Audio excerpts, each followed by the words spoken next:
On m'a donc demandé ce matin de réfléchir avec vous, en théologien, sur la question de savoir s'il y a une pédagogie de la foi chrétienne, mais je vous avoue que j'ai plutôt déplacé le propos, vous allez comprendre pourquoi. Je ne vais pas tant parler d'une pédagogie de la foi chrétienne que d'une pédagogie dans la foi chrétienne. Vous allez comprendre la différence. Une pédagogie de la foi chrétienne, c'est une pédagogie spécifique à la foi chrétienne, par exemple une pédagogie davantage initiatique, sacramentelle, liturgique.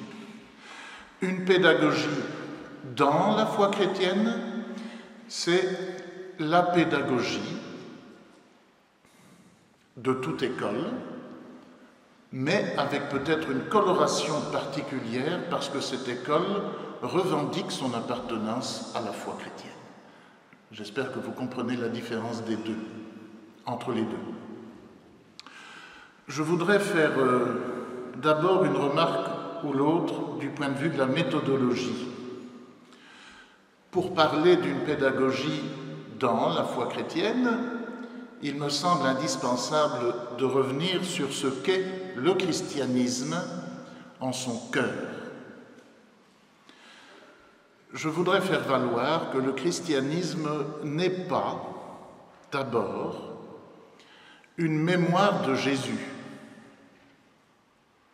une mémoire pieusement conservée de siècle en siècle par des disciples soucieux de recueillir les paroles de ce maître étonnant qui a vécu il y a à peu près 2000 ans dans la Palestine occupée par les Romains. Si c'était le cas, notre tâche de chrétien consisterait aujourd'hui et ce matin à trier dans ce que Jésus a dit et fait ce qui peut avoir trait à la pédagogie. Comment s'est-il occupé des enfants, par exemple ? Comment est-ce qu'il a essayé de faire passer son message? Et qui pourrait encore servir à des pédagogues contemporains. La tâche est possible, mais elle ne me semble pas d'emblée utile pour nous ce matin. Il ne me semble pas que nous ayons affaire, pour réfléchir ce matin, à un rapport d'exemplarité.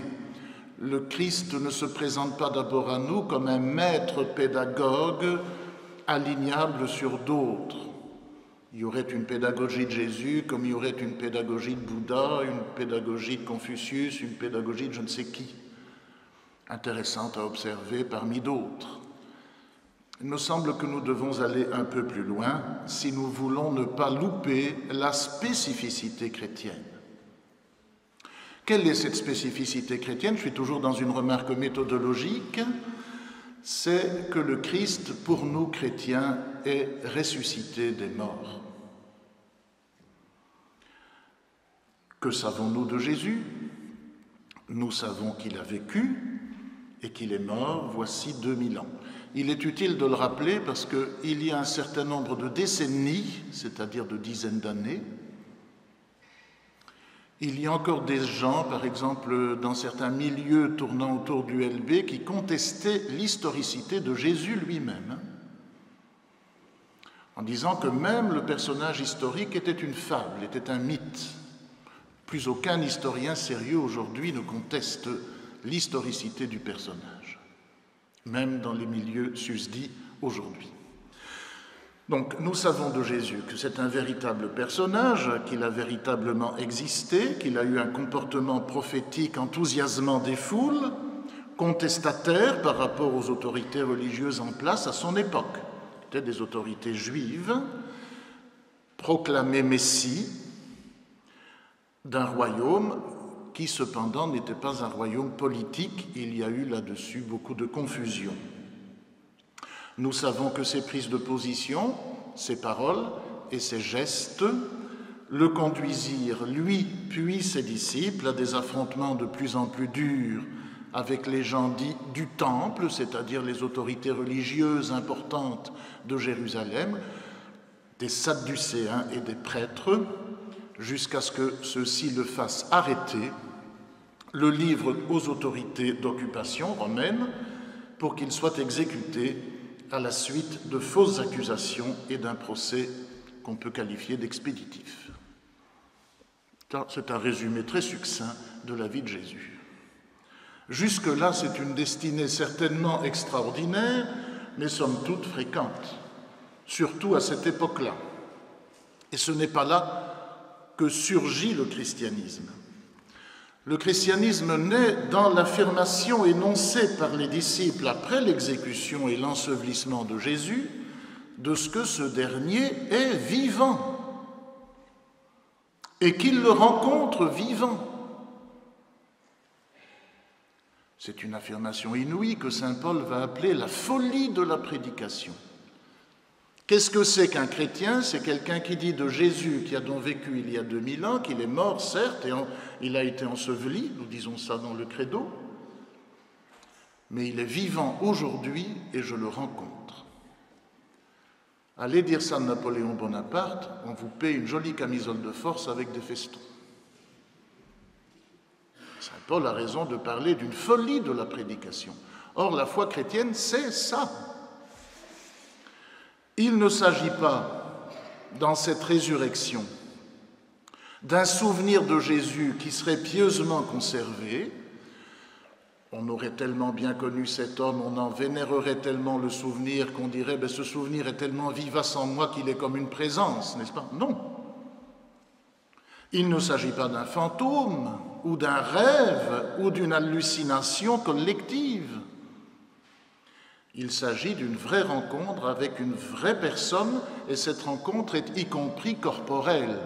Pierre nous rapporte les Actes des Apôtres, dira, rapportant l'expérience d'une de ces rencontres, « Nous qui avons mangé et bu avec lui après sa résurrection des morts. » On ne mange ni ne boit qu'avec son corps, pas avec un souvenir. Il y a deux types de récits dans le Nouveau Testament qui attestent cette expérience fondatrice de la foi chrétienne, des récits qu'on dit être du tombeau vide, quand on va au tombeau pour des rites complémentaires d'ensevelissement, le tombeau est ouvert et le corps n'est plus là. Et des récits d'apparition du ressuscité à ses disciples. Avec du reste un scénario dans ces récits d'apparition qui est toujours le même et qui est important. Jésus ressuscité apparaît, on ne le reconnaît pas. Regardez les disciples d'Emmaüs, par exemple, ils cheminent longuement avec lui, mais le texte dit « leurs yeux étaient aveuglés et ils étaient empêchés de le reconnaître ». C'est comme s'il y avait quelque chose de voulu dans cette non-reconnaissance préalable.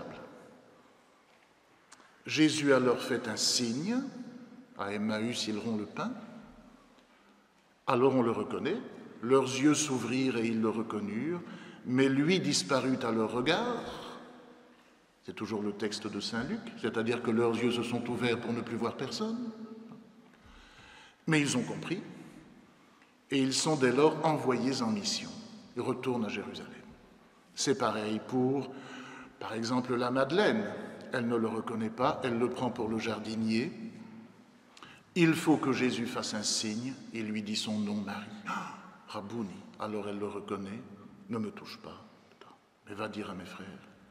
Exactement toujours le même scénario qui pourrait bien être un scénario scripturaire constitutif de notre foi elle-même.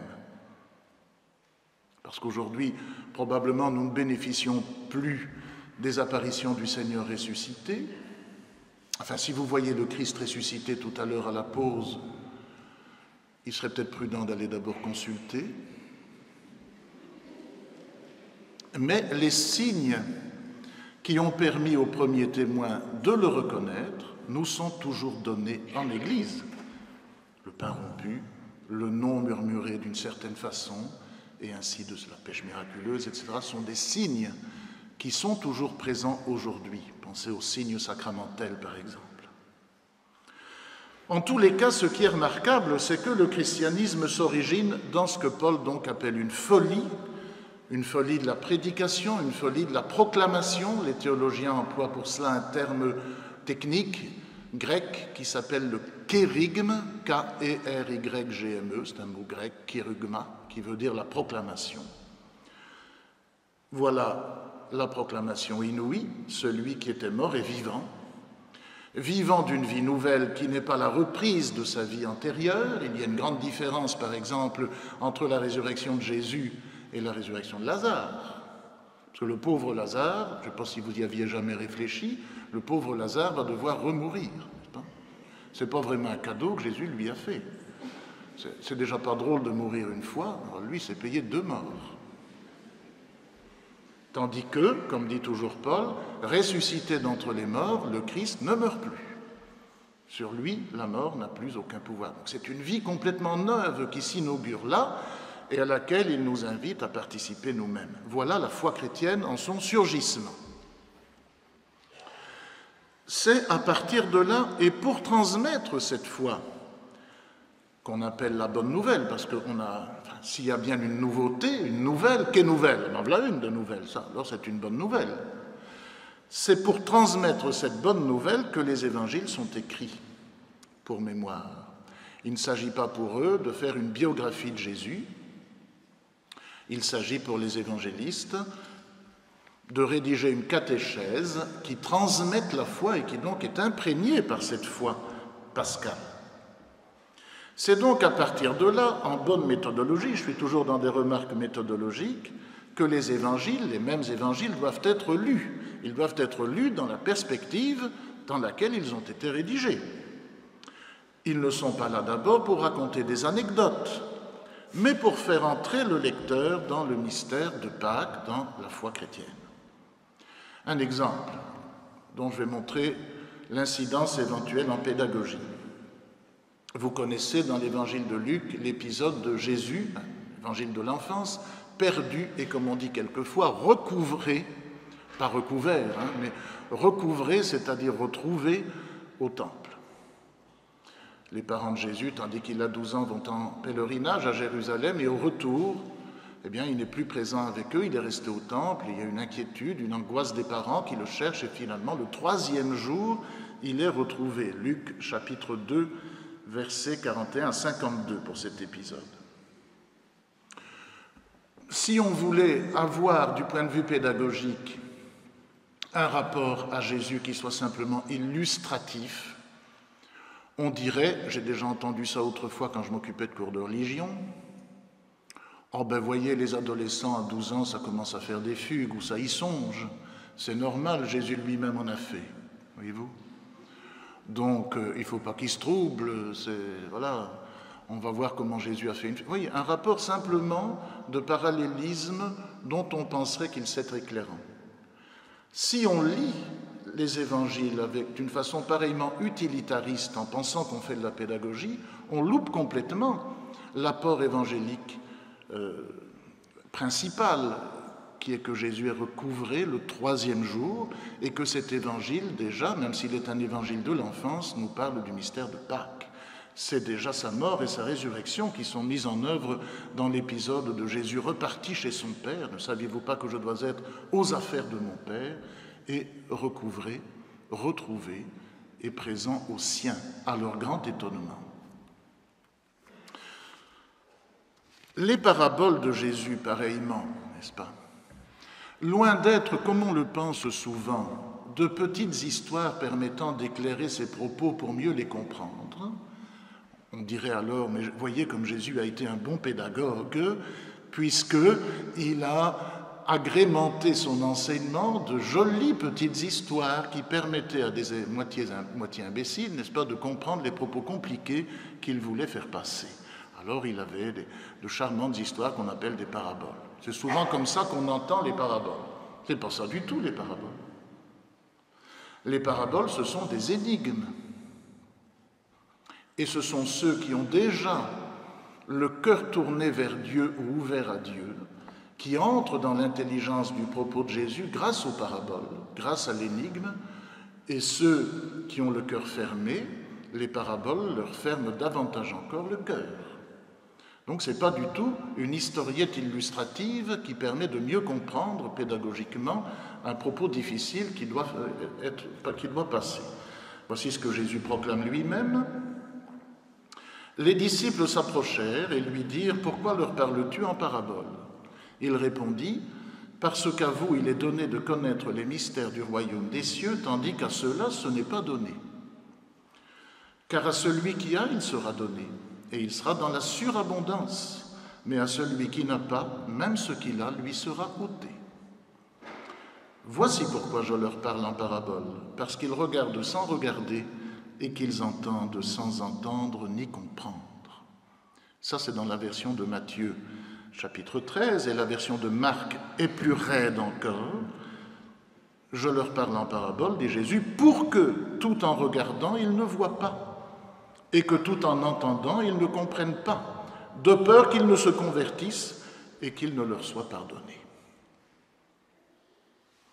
Vous voyez qu'il ne s'agit pas d'une histoire qui permet d'entrer plus facilement dans l'intelligence des propos de Jésus, mais la parabole est une énigme qui ouvre davantage à celui qui est déjà bien disposé le mystère du Christ ou qui le lui ferme plus complètement.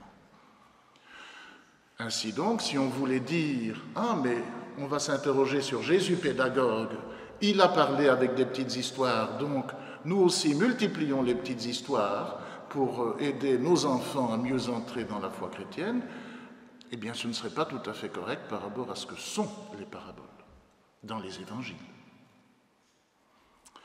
De cette remarque préliminaire, méthodologique, je voudrais retenir ceci, que s'il y a une pédagogie chrétienne, elle n'a donc pas pour volonté de copier 2000 ans après les gestes ou les attitudes de Jésus, du Jésus de l'histoire, mettons, parce qu'il serait un maître de pédagogie alignable à côté d'autres et qui resterait intéressant.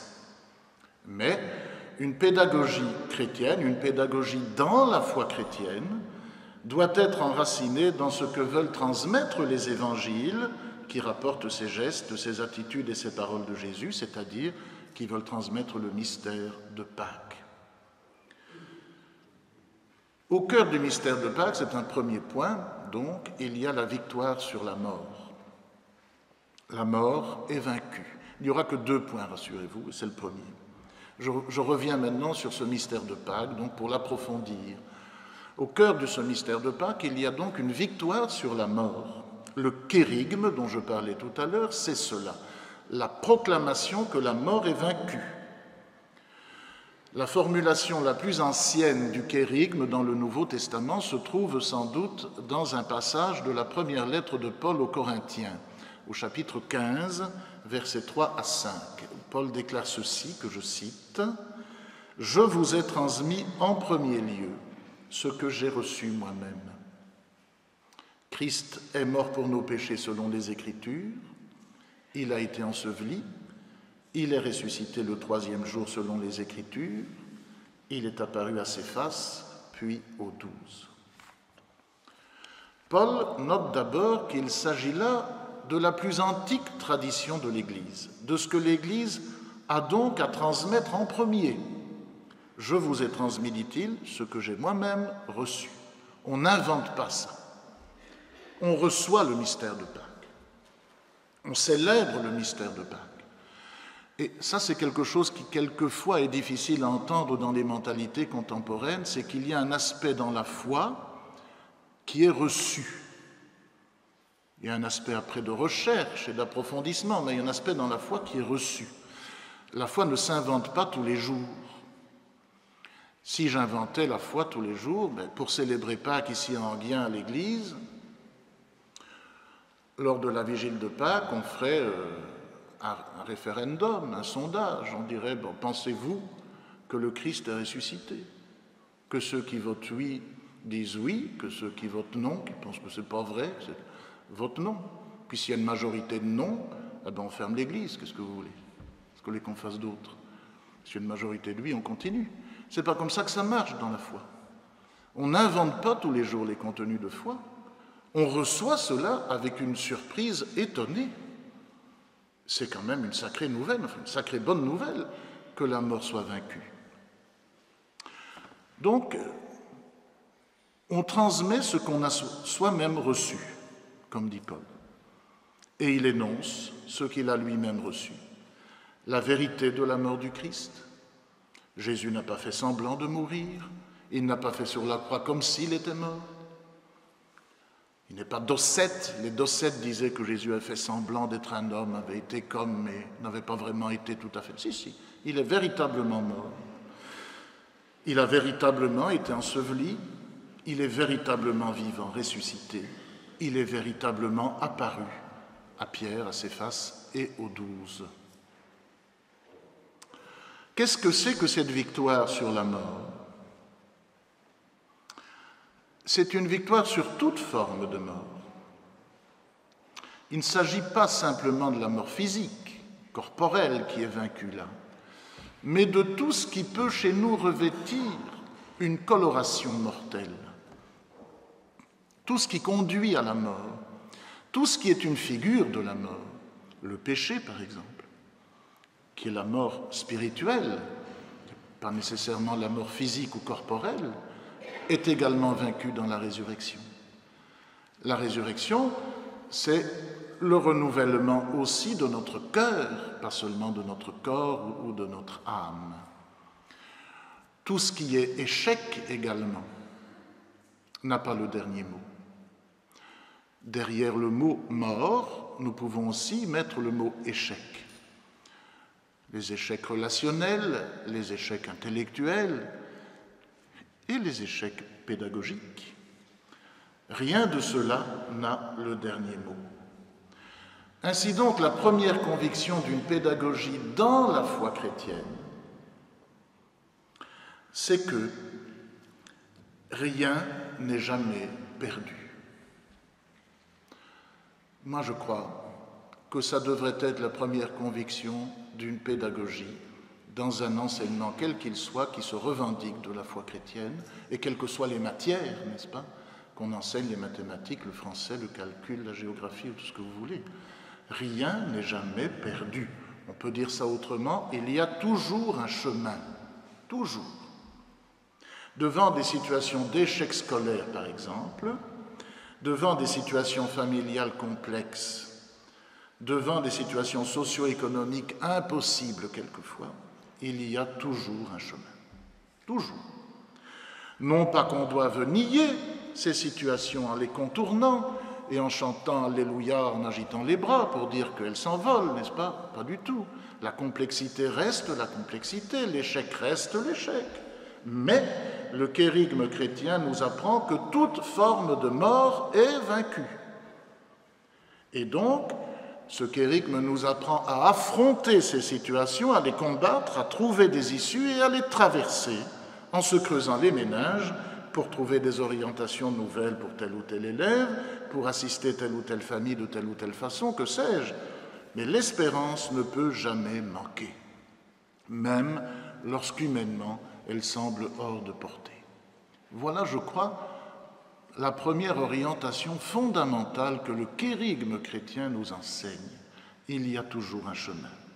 Dans des établissements qui se revendiquent de la foi chrétienne, on ne devrait jamais entendre des remarques du genre « avec un tel, on ne fera jamais rien de bon ». Ce n'est pas possible. Ou bien « qu'est-ce que vous voulez dans tel milieu, avec telle famille, on n'arrivera jamais à rien ». Ce n'est pas possible. On arrivera à quelque chose avec un tel et avec telle famille. Il y a toujours un chemin. C'est une conviction pédagogique, alors de fond, profondément enracinée dans le kérygme chrétien. Deuxièmement, qu'est-ce que cela raconte de Dieu? Parce que pourquoi nous intéressons-nous à Jésus? Certes, c'est un personnage intéressant, mais enfin, Bouddha aussi, Confucius aussi, Socrate aussi, etc. Pourquoi lui? Parce que nous croyons, à partir de la foi en la résurrection, que ce que Jésus a dit et fait nous raconte qui est Dieu. Ce qui est quand même aussi une fameuse révélation, une fameuse découverte. À partir de notre connaissance de Jésus, de notre observation de ce qu'il a fait, de notre apprentissage de ce qu'il a fait et dit, nous apprenons qui est Dieu. Nous croyons que Dieu se révèle, comme dit la théologie, c'est-à-dire se donne à voir, se donne à connaître à travers la vie, la mort et la résurrection de Jésus. Or, ce qui est constant dans le comportement de ce Jésus, comme des signes de sa victoire sur toute forme de mort, ce sont des gestes de vie qui parsèment son enseignement et ses attitudes. Il guérit les petits et les exclut. Il les redresse, il les réhabilite, il les remet dans le circuit social, quitte à scandaliser les puissants de son temps et à s'opposer à eux. Qu'est-ce que Dieu, dès lors? Eh bien, ça veut dire sans doute que Dieu n'est pas ce que nous avons spontanément en tête quand on pense Dieu. Une espèce de super Goldorak, super machin, super puissant, super au-dessus de nous, un peu menaçant, prêt à nous foutre une calotte si on n'est pas gentil et si on ne file pas droit. Dieu n'est pas un super machin au-dessus de nos têtes. C'est quelqu'un qui, par amour, se donne entièrement et, comme dit encore Paul dans une autre lettre, s'anéantit devant l'autre. Ce que montre Jésus en le faisant lui-même dans le relèvement qu'il opère des petits et des pauvres et des exclus. Ce qui est déjà une manière de manifester des signes avant-coureurs de sa résurrection.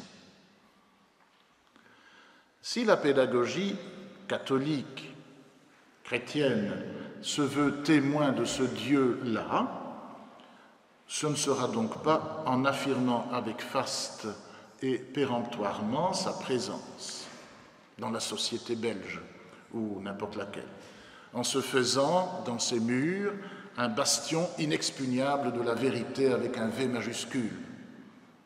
Mais c'est également en se penchant vers les sans grades et les petits pour les relever, pour les ressusciter.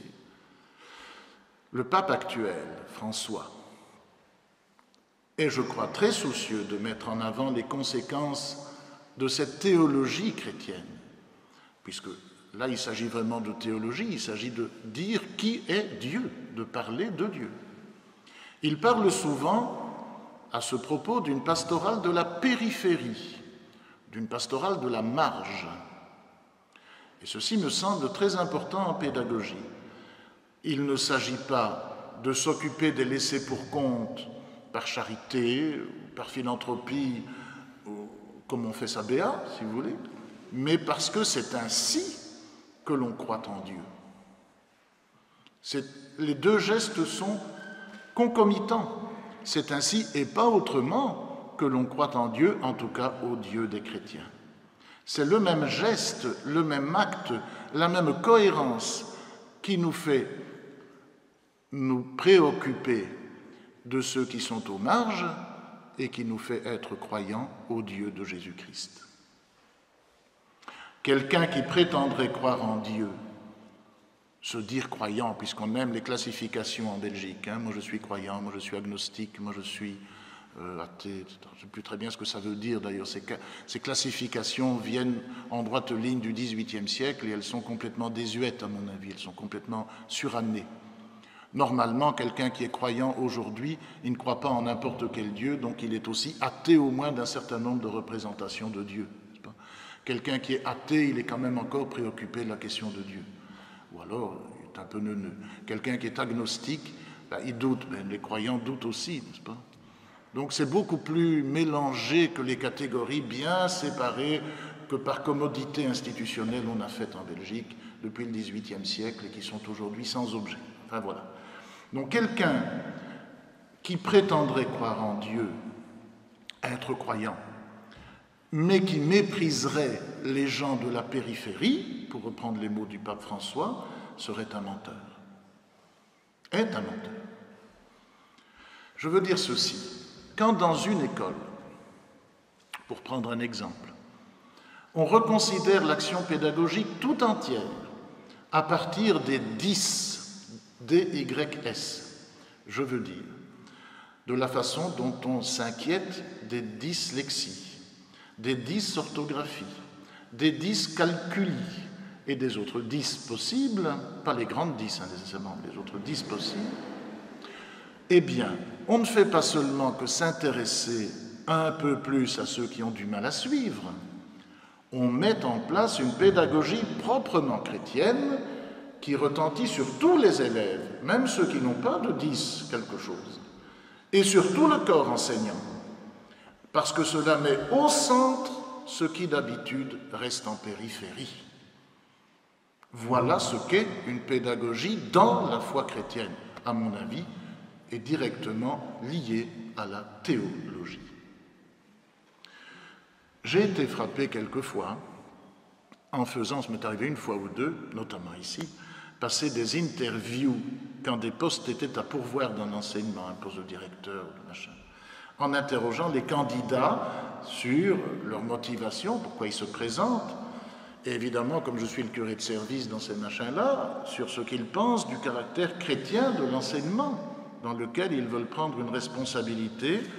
J'ai été frappé de constater que pour un certain nombre, il s'agit, le caractère chrétien, d'une case à ne pas oublier, quoi. Surtout parce que le curé est là et qu'il faut quand même trouver quelque chose à mettre dans la case pour justifier qu'on enseignement est chrétien. Alors on dit, bah oui, on aura toujours une animation chrétienne, une messe, une prière, quelque chose, enfin, une liturgie, une paraliturgie. Il y aura quelque chose. Bon, ça oui, ou des valeurs, enfin. Je ne prétends pas, évidemment, que l'animation pastorale, y compris liturgique, ne doit pas avoir sa place. Évidemment, elle doit l'avoir dans une école chrétienne. Mais je prétends que l'animation liturgique et pastorale ne prend sens que si la pédagogie tout entière est réfléchie en référence au Dieu des chrétiens, tel que la théologie nous donne de l'apercevoir à partir des Écritures. Comme disait le philosophe Pascal, nous croyons au Dieu de Jésus-Christ, non pas des philosophes et des savants. Dieu de Jésus-Christ. Je sais que l'on pourrait formuler une objection à ce que je viens de dire ici, qui serait, oui, mais parlant ainsi d'un intérêt pour la périphérie, etc., est-ce que vous ne risquez pas de laisser tomber ce qu'a toujours été l'enseignement catholique dans son histoire, à savoir une pédagogie tout de même de l'élite, pour avoir des citoyens plus tard extrêmement bien formés qui permettent à la société d'être chrétienne au plus haut niveau, etc., que les chrétiens soient représentés dans les postes importants de la société parce qu'ils ont été bien formés, avec une éducation extrêmement solide, intellectuellement, etc. etc. Ben, ce ne me semble pas contradictoire avec ce que je viens de dire. Tout dépend de ce qu'on entend du genre d'élite qu'on veut, évidemment. L'élite pour les chrétiens, ce sont des gens qui prétendent bien grandir avec tout le monde et en entraînant ceux de la périphérie à grandir aussi, les plus petits. Et l'élite pour les chrétiens, ce ne sont pas des gens qui veulent être savants pour être savants, qui veulent être premiers pour être premiers, ou qui veulent avoir beaucoup de sous pour le plaisir d'en avoir beaucoup. Du reste, lorsqu'on regarde les grands modèles pédagogiques chrétiens, qui ont été canonisés souvent pour cela, qui ont donné ces lettres de noblesse à une pédagogie, donc non pas de la foi, mais dans la foi, on aperçoit ces constantes que j'ai essayé de dire. Don Bosco, pédagogie pour les gens de la marge, et qui donne une pédagogie générale extrêmement remarquable, pédagogie salésienne. Saint Jean-Baptiste de La Salle, le frère des écoles chrétiennes, pareil, n'est-ce pas, qui est lui-même issu d'un milieu aisé, etc., mais qui s'inquiète d'abord des gens qui ne peuvent pas suivre. À diverses époques et dans divers pays, ces personnages ont inventé une pédagogie qui mettait au centre ceux que la société aurait voulu maintenir en périphérie. Et la pédagogie jésuite elle-même, dont il faut dire qu'elle s'est souvent adressée d'abord à des classes plus favorisées, pour parler de façon euphémique. La pédagogie jésuite elle-même, qui est une pédagogie de l'excellence, a toujours voulu donner à ceux qu'elle formait ce souci de la périphérie, ce souci de la marge, de l'autre et du lointain. C'est en tout cas la volonté d'Ignacio Loyola, et c'est une volonté que l'on peut voir à l'œuvre, par exemple, dans le souci missionnaire des jésuites. Je vais donc conclure. Comme il y aura un peu de marge après, justement, mais s'il y a des questions, j'essaierai de ne pas y répondre. Y a-t-il une pédagogie chrétienne?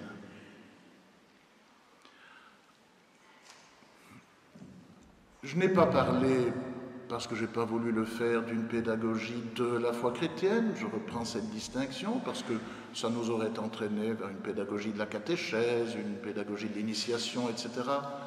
Il me semblait plus intéressant d'évoquer ce que peut donner la foi chrétienne dans une pédagogie générale, une réflexion générale sur la pédagogie. Alors, on est dans une pédagogie qui n'est pas réductible à une liste de savoir-faire particuliers, bien entendu.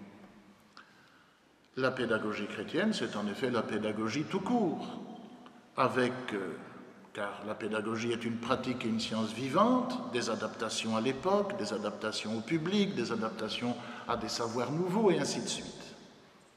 Mais c'est une pédagogie qui est traversée de part en part par un élan complètement et toujours neuf que le Christ donne à l'humanité.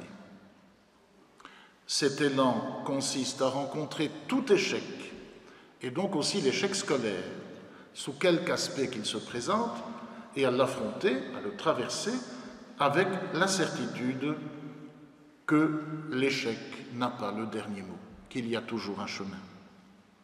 Puisqu'à partir du Christ, aucune forme de mort n'a plus jamais le dernier mot. Cet élan, qui est aussi un abaissement volontaire, que nous croyons constitutif de Dieu lui-même, en lui-même et à l'égard de l'humanité, consiste également à mettre l'autre, le différent, le plus petit, le plus difficile, au centre, alors que notre pente naturelle consiste à le laisser tourner et peut-être à le laisser se perdre dans les marges. Telles sont, me semble-t-il, les deux caractéristiques de toute pédagogie dans la foi chrétienne. C'est la pédagogie dont Dieu lui-même use à notre égard dans le Christ. Pour reprendre et pour conclure par là une parole de Paul encore, dans la deuxième lettre aux Corinthiens, chapitre 8, verset 9, le Christ, dit-il, lui qui, de riche qu'il était, s'est fait pauvre pour nous enrichir par sa pauvreté. Je vous remercie.